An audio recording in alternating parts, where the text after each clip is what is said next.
Rubbing on that Italian leather, them convict jeans on. Hey yo, Weezy, you ready?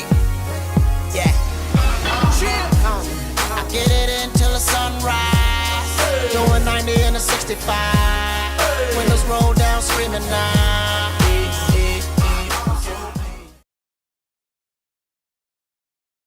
Today, it takes 10 calories of fossil fuel energy to grow 1 calorie of food energy.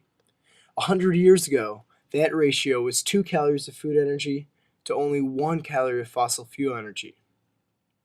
Agriculture has been reshaped, and our industrial food system techniques are no longer sustainable. These techniques are also causing our planet to get warmer. The average distance any food travels before it is consumed is 1,500 miles. We know that as a general rule, the farther food has traveled before being consumed correlates to deeper ecological footprints and warmer global temperatures. Our food choices not only affect our environment, but also our economy. We are not spending enough money on food in America. On average, only 9.5% of a person's income in America is spent on food. The way we keep food cheap is by externalizing the cost to the environment. Metaphorically, the environment's pocketbook is hurting versus our pocketbook. It's sad because the environment's pocketbook is our weather, seasonal patterns, and food quality.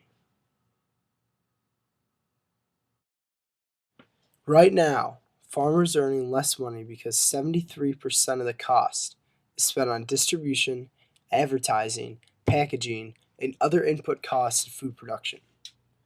The United States is raising food on large plantations and shipping it to faraway countries at a low price.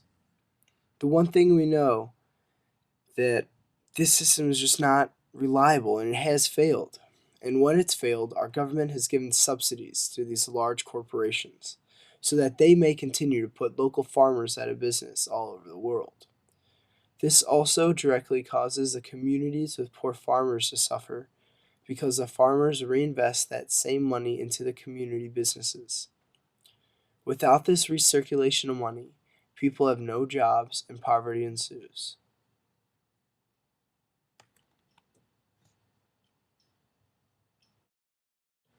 Global meat consumption has multiplied in recent years, mainly due to humans achieving higher standards of living. This demand of meat production has led to more large corporate farms with large feedlots. Those assembly line meat factories consume enormous amounts of energy, pollute water supplies, generate significant greenhouse gases, and require ever-increasing amounts of corn, soy, and other grains, a dependency that has led to the destruction of vast swaths of the world's tropical rainforests. Americans eat about twice the daily global average of meat per day. According to the United Nations Food and Agriculture Organization, an estimated 30% of the Earth's ice-free land is directly or indirectly involved in livestock production. The same organization estimates that livestock production generates nearly a fifth of the world's greenhouse gases.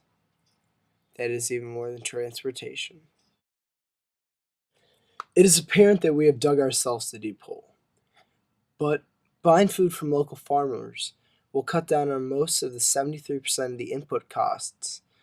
And even with an increase in percent of that dollar going to the farmer, the cost should be cheaper due to that big reduction of the input cost. The farmer should be happier, the community should be happier, and the community should thrive.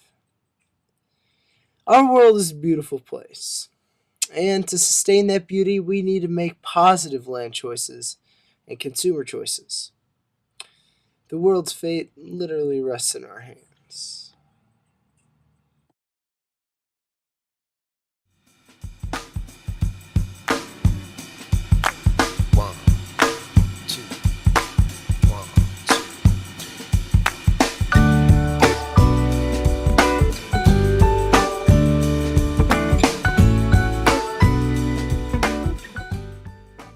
By being smart consumers of food, we can save our environment and our economy. So we keep waiting on the world to change. We keep on waiting on the world. Buying locally will help to reduce processing and transportation. And buying healthy domestic products also help. For example, America not only imports but also exports sugar cookies to and from Denmark. Wouldn't it be better to just trade the recipes? Also, when gardening, avoid pesticide use. We can really change our planet's climate with simple food choices.